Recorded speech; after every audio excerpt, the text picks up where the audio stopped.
दोस्तों नमस्कार। प्रखर आस्था देख रहे हैं आप। मैं हूं विमलेश शुक्ल।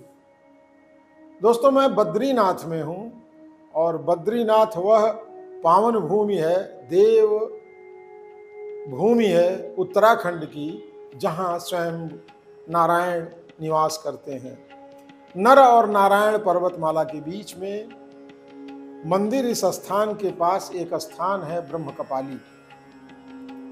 आदिगुरु शंकराचार्य ने इस स्थान की एक बार पुनः खोज की थी। आदिकाल में ये बर्फों से आच्छादित क्षेत्र कहीं गुम सा हो गया था। धार्मिक महत्व में कि हमारे शास्त्रों में और जगहों पर था, लेकिन इस दुर्लभ यात्रा में बहुत ही गिनती के लोग जा सकते थे, जा पाते थे।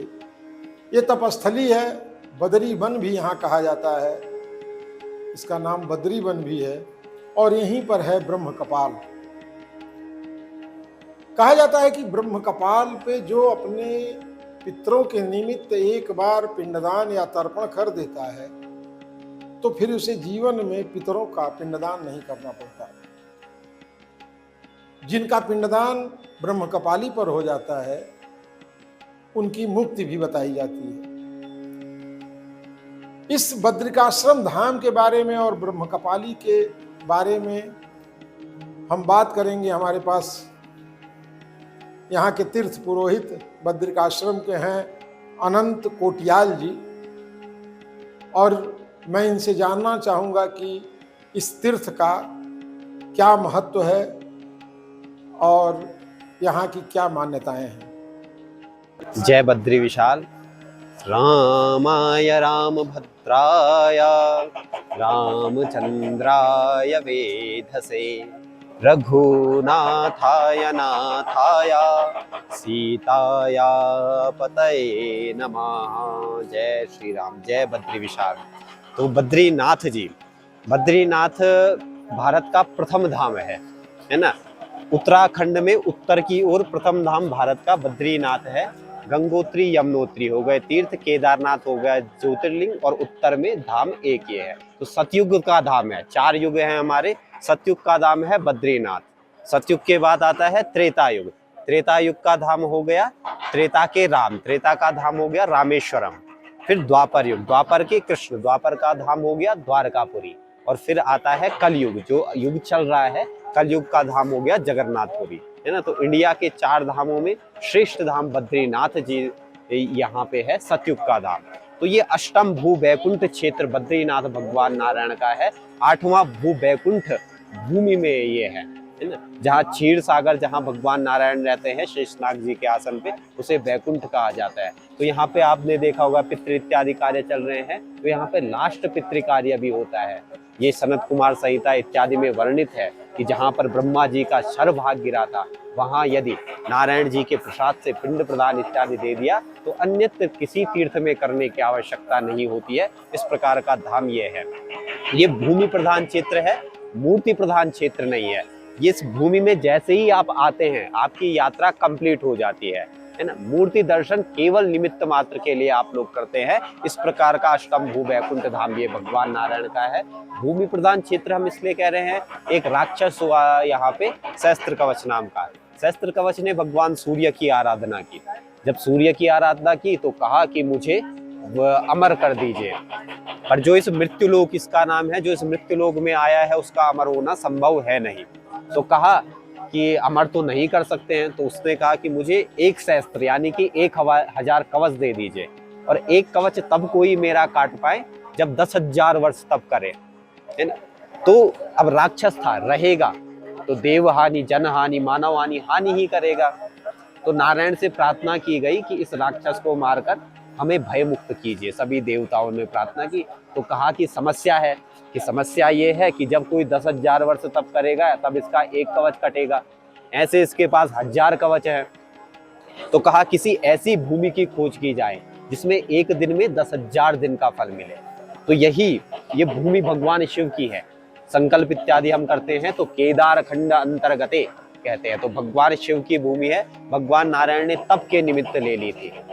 तो अब भगवान को भूमि मिल गई। भूमि मिल गई तो 2 रूप भगवान ने बनाए, नर और नारायण। जो अग्निकुंड है वो मार्कंडेय शिला के ऊपर है। और मार्कंडेय शिला पे भगवान नारायण ने तप किया। उसके चारों तरफ 4 शिलाएं और है, श्री वराह, श्री गरुड़, श्री नरसिंह और श्री नारद, इस प्रकार की 4 शिलाएं हैं। तो एतत् पंचशिला मध्य शुद्धो बद्रिकाश्रमे, इन 5 शिलाओं के मध्य में ही शुद्ध बद्रीनाथ हैं। और वहीं से बाद में शंकराचार्य जी ने मूर्ति को ऊपर स्थापित कर रखा है। तो अब भगवान को भूमि मिल गई थी, तो 2 रूप बना लिए थे भगवान ने नर। तो एक दिन नर मार्कंडेय शिला पे बैठ के तपस्या करते थे, नारायण सहस्त्रबाहु से युद्ध करते थे। एक दिन नारायण तपस्या करते थे, नर सहस्त्रबाहु से युद्ध करते थे। इस प्रकार उसके 999 कवच काट दिए। लास्ट कवच जब उसका बचा तो उसको फिर मृत्यु का भय हो गया, वो फिर सूर्यदेव की शरण में चला गया। तो सूर्यदेव ने कहा, प्रभु ये शरणागत आ गया है, इसको मत मारिए। और कहा मारेंगे तो हम ही, तप इसके निमित्त हमने किया है। तो कहा इस युग में नहीं, सतयुग में नहीं, आप इसे द्वापर युग में मारिएगा। तो अंतिम कवच द्वापर युग में सूर्य पुत्र कर्ण, भगवान नर अर्जुन, भगवान नारायण श्री कृष्ण, तो अंतिम कवच वहां काटा गया। इस प्रकार से तो ये भूमि प्रधान इसीलिए क्षेत्र में कह रहा हूं कि यहाँ पर जब आप आते हैं तो बड़े संयम से आना होता है, क्योंकि यहाँ पर एक बार ओम नमो भगवते वासुदेवाय नमः इस मंत्र का उच्चारण कर रहे हैं तो समझ लीजिए 10,000 वाल कर दिया। एक बार एक माला यहाँ पे कर दी तो समझ लीजिए 10,000 मालाएं कर दी। जो भी करेंगे दान पुण्य सत्कर्म इत्यादि जो भी आप करते हैं वो 10,000 गुना फल बढ़ के यहाँ पे आपको निश्चित रूप से मिलता है। यहाँ पे तो जो भी करेंगे अच्छा बुरा वो आप पे डिपेंड करता है, पर यहाँ से 10,000 गुना बढ़ के आपको जरूर इस प्रकार से मिलेगा, है ना। अब भगवान तप कर रहे थे तो माता लक्ष्मी जी थी क्षीर सागर में। तो नारद जी से पूछा मेरे पति कहाँ हैं, घर नहीं आए हैं कभी से, किधर है। तो कहा कि बद्रिकारण्य क्षेत्र में तप कर रहे हैं माता। तो कहा बद्रिकारण्य, बद्री अरण्य मतलब होता है जंगल की। इतने यहाँ पर जब धूप आती है तो बहुत तेज आती है, ठंड हो जाती है, बर्फ पड़ने लगती है यहाँ पे, है ना। कभी यहाँ पे वर्षा बहुत तेज होती आती है। तो इस प्रकार का अरण्य क्षेत्रीय है। अब तो थोड़ा डेवलप कर दिया गया है, नहीं तो अरण्य है ये, है ना। तो जब भगवान यहाँ पे तप कर रहे थे इन कठिन परिस्थितियों में, तो माता लक्ष्मी जी ने कहा हमारा तो पत्नी व्रत धर्म नष्ट हो रहा है, मुझे सेवा के लिए जाना है, पर तपोभूमि है, भोग इत्यादि की भूमि है नहीं। तो नारद जी ने कहा स्त्री रूप में तो नहीं जा सकती है ना। तो कहा कि जड़ रूप में जाएंगे। तो जड़ रूप में बद्री संस्कृत में कहा जाता है, जो बेरी का झाड़ होता है, बेरी का झाड़ होता है ना, उसको बद्री कहा जाता है जंगल इत्यादि में, है ना। तो उस बद्री के रूप में जब भगवान तप कर रहे थे तो उनपे छांव की। तो उसमें पत्ते होते हैं, मेरे स्वामी पे बर्फ इत्यादि ना पड़े, कांटे होते हैं, कोई जंगली जानवर इत्यादि मेरे स्वामी को परेशान न करे। बेरी के कंदमूल फल होते हैं कि जब मेरे स्वामी उठे तो कंदमूल फल इत्यादि खाने को मिले। इस प्रकार की सेवा की। तो जब सेवा की तो कहा कि जब भगवान उठे तो देखा कि जब मैं बैठा था तब तो यहाँ पे कुछ नहीं था, अब ये बद्री वृक्ष कहाँ से आ गया है। इन पहाड़ों को भी आप देखेंगे, इन पे एक वृक्ष आपको नहीं दिखेगा। कुछ वृक्ष अभी दिखाई देंगे जो आर्मी द्वारा लगाए गए हैं, आर्मी ने लगाया, इंडियन आर्मी ने यहाँ पे लगाया है ऑक्सीजन की वजह, नहीं तो यहाँ पे ऑक्सीजन लेवल बहुत कम होता है ना। अभी भी कम है यहाँ पे ऑक्सीजन लेवल। तो वृद्ध ज्यादा ऑक्सीजन जिनको प्रॉब्लम है उनको बड़ा संयम से यहाँ पे आना होता है ना। तो आप देखेंगे तो पेड़ पौधे बहुत ज्यादा नहीं है यहाँ पे, कुछ लगाए हुए हैं आर्मी द्वारा। तो जब भगवान ने देखा कि मेरे ऊपर ये वृक्ष कहाँ से आया तो पूछा कौन है आप, तो स्वयं माता लक्ष्मी। तो कहा कि माता तप का मतलब होता है तपना, और तपी तो आप, बर्फ झेली आपने, वर्षा झेली आपने, है ना। हम तो आपके नीचे बैठे रहे, जैसे छाता खोल के बैठे रहे। तो मांगिए कुछ वर। तो जिनके पति स्वयं नारायण है वो तो क्या ही वर मांगेंगी। तो कहा तो अपने लिए तो नहीं, पर आपके और हमारे लिए मांगा है। माता ने कहा जो आए बद्री कभी ना आए उधरी, जो आए उधरी कभी ना हो दरिद्री। यानी कि जो बद्री नारायण यात्रा आ गया, इस भूमि में आ गया, वो फिर इस मृत्यु लोक में कहीं नहीं आएगा, माँ के उदर में कभी नहीं आएगा, मोक्ष को प्राप्ति हो जाएगी, है ना। तो कोई आपके परिवार में भी कुछ करने वाला भी ना हो, तब भी इस भूमि में आ गए हैं आप तो मोक्ष प्राप्ति निश्चित है। काशी में मरने से मुक्ति है, काशी मरणान मुक्ति, बद्री गमनान मुक्ति, बद्री में केवल यात्रा करने मात्र से मुक्ति है ना। केदार स्मरणान मुक्ति, है ना। इस प्रकार का क्षेत्र है ये उत्तराखंड, और इसमें पूरा उत्तराखंड पूर्ण देवभूमि है, और उसमें ये अष्टम भू वैकुंठ, ये भूमि प्रदान क्षेत्र। तो माता ने इस प्रकार का वर आपके और हमारे लिए मांगा, अपने लिए तो कुछ मांगा, पर अपने लिए भी भगवान ने दिया। कहा कि सतयुग में, कलयुग में जब भी मेरा नाम लिया जाएगा, उच्चारण किया जाएगा, पहले आपका नाम बाद में हमारा नाम लिया जाएगा। तो इस धाम का, सतयुग का धाम है बद्रीनाथ। तो बद्री माता लक्ष्मी जी, नाथ नारायण। फिर आता है त्रेता युग, फिर त्रेता के हुए राम, त्रेता युग का धाम रामेश्वरम, सीता राम। फिर आता है द्वापर युग, द्वापर के हुए कृष्ण, द्वापर युग का धाम द्वारकाधीश, द्वारकापुरी, राधा कृष्ण।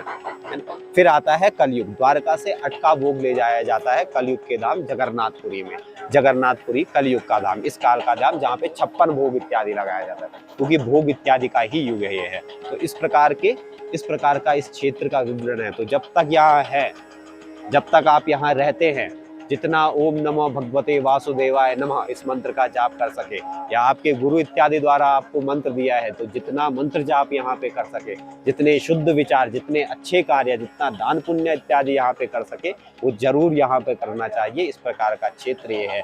ब्रह्म कपाली श्राद्ध, यहाँ पर श्राद्ध कार्य भी लास्ट होता है, इसके बाद कहीं करवाने की आवश्यकता नहीं पड़ती है। शिर कपाल यत्र, जहाँ शिर कपाल गिरा है ब्रह्मा जी का, तत्र ब्रह्मदापुरा, उस तत्र बद्री क्षेत्र, उस बद्री क्षेत्र में पिंडम यानी कि पिंड दे दिया, तो अन्य तीर्थे केवलम तर्पण, अन्य तीर्थों में कहीं देने की आवश्यकता नहीं होती है, केवल जलदान तिलदान आप दे दीजिए, है ना। इस प्रकार का सनत कुमार, गरुड़ कुमार इत्यादि में वर्णित भी है ये, है ना। तो इस प्रकार का क्षेत्र ये है।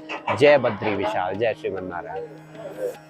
तो आपने सुना कि नौटियाल जी ने यहाँ तीर्थ के बारे में, यहाँ की महत्ता के बारे में बताया, और निश्चित रूप से ये सारी बातें हमारे शास्त्रों में है, और आदिकाल से हमारे पूर्वज यहाँ आते रहे हैं। पूरे देश के ही नहीं, विदेशों से भी जो सनातन से जुड़े लोग हैं वो यहाँ आते हैं, अपनों पितरों का पिंडदान करते हैं, तर्पण करते हैं, और ईश्वर से प्रार्थना करते हैं कि इनकी सदगति हो। तो तीर्थ यात्रा और देव दर्शन के क्रम में आपने हमारे साथ देखा बद्रिकाश्रम में किस तरह से क्या क्या किया जाता है, हमारे तीर्थ पुरोहित जी ने बताया। फिर अगले कार्यक्रम में किसी और विषय पर आपसे मुलाकात होगी। हमें अनुमति दें। नमस्कार।